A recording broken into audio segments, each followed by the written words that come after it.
سلام، روزتون بخیر. امروز اومدم بهتون توضیح بدم که سگ رو چجوری بشوریم. ببینید دوستان، اول اینکه در نظر داشته باشین شستشوی سگ هر 17 الی 21 روز یه بار باید انجام بشه. ترجیحاً هر یک ماه یه بار، چون شما وقتی زودتر بشورین چربی‌های مفید روی پوستش از بین میره، ریزش مو، پوست شدن بدنش و بیماری‌های پوستی دیگه میگیره. زمانی که میخواین یه سگ رو بشورین، اولا یه چیزو یادتون باشه، سگ رو هیچ وقت از حموم نترسونین، از طولگی ترجیحاً عادت بدین. اون وقت یه سگ خیلی خوب و آروم و مؤدب تو حموم دارین، دقیقاً مثل کت خانم ما که واقعا تو حموم فوق‌العاده است. ترجیحاً زمانی که میخواین سگ رو بشورین توی وان آب نین، همینجوری ولش نکنین که مثلا فکر کنین خب الان خوبه دیگه. بیاین اول آبو کاملا ولرم کنین، یعنی یه جوری که فکر کنین میخواین یه بچه کوچیک نوزاد بشورین، نه آب خیلی سرد باشه نه آب خیلی گرم باشه، مخصوصا برای سگای نر که ناحیه تناسلیشون و بیضاشون به شدت حساسه به آبی که دماش خیلی بالا باشه یا خیلی پایین باشه.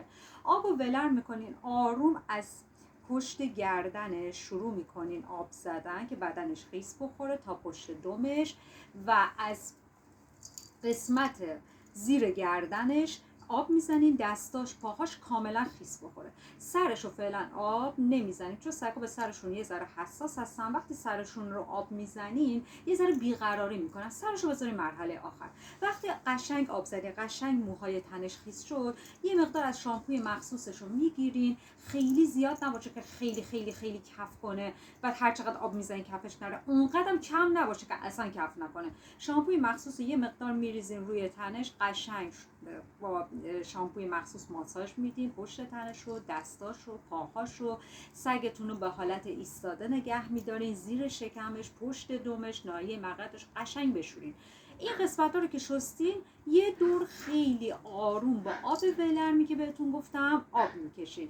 دقت کنین از این بالا آب میکشین به پایین و بعد سرآخر دست و پاهاش که کف تو دست و پاهاش نمونه، به پشت مقعدش، ناحیه تناسلی و واژنش بسیار دقت کنین که مخصوصا کف اون قسمت ها نمونه که سگتون بعداً دچار مشکل بشه. حالا که تموم شد، گوشای سگتون رو بگیرین. وقتی گوشاش افتاده هست، اگر گوشاش حالت سیخه، میتونین یه پنبه رو با وازلین چرب کنین، آروم توی گوشاش بذارین، یا اینکه گوشاش اگه اینجوری به حالت سیخه، آروم گوشاش رو بازم به حالت پایین بدین، بعد از بالا یه کوچولو آب بریزین رو سرش، زیاد نه، یه مقدار شامپوی مخصوص حتما باشه که چششو نسوزونه، سرشو، زیر گردنش رو، زیر چونش رو میشورین. خیلی آروم خیلی آروم با یه آب خیلی ولرم، همینطور که گوشاشو نگه داشتین آب میریزین.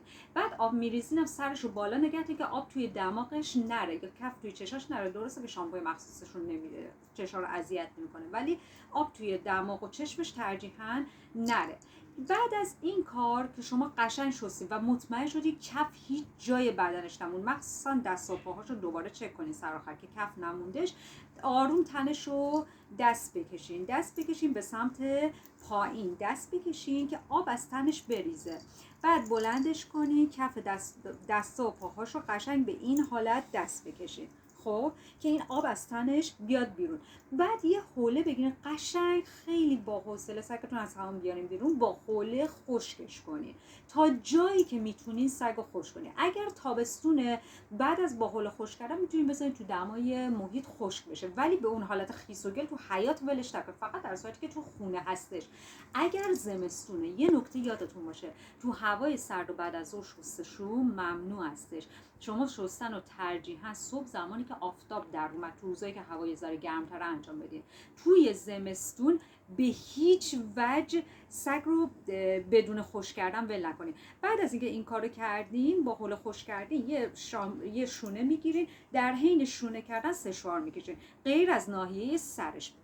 زمانی که سشوار کشیدین کف دست و پاهاش رو خیلی خوب سشوار بکشین و مخصوصا قسمت پشت دمش، چون اینجاها ممکن حالت قارچی بشه اگه خیلی خیسی بمونه. بعد میخواین ناحیه سر و چشش رو سشوار بکشین، دقت کنید سشوار رو باد سرد بذارید، این قسمت ها رو ترجیحاً با حوله خشک کنید، بعد با باد سرد بیاین این قسمت ها رو سشوار بکشین. در آخر کارتون یه پنبه الکل بگیرین، یه پنبه رو آغشته به الکل کنید، قشنگ بچرونید، الکلاش گرفتش توی گوشش رو قشنگ پاک کنید. پس یادتون نره نره. تمام این نکات رو برای حموم کردن رعایت کنین و اینکه باد مستقیم گرم به چشش نخوره. موفق باشین.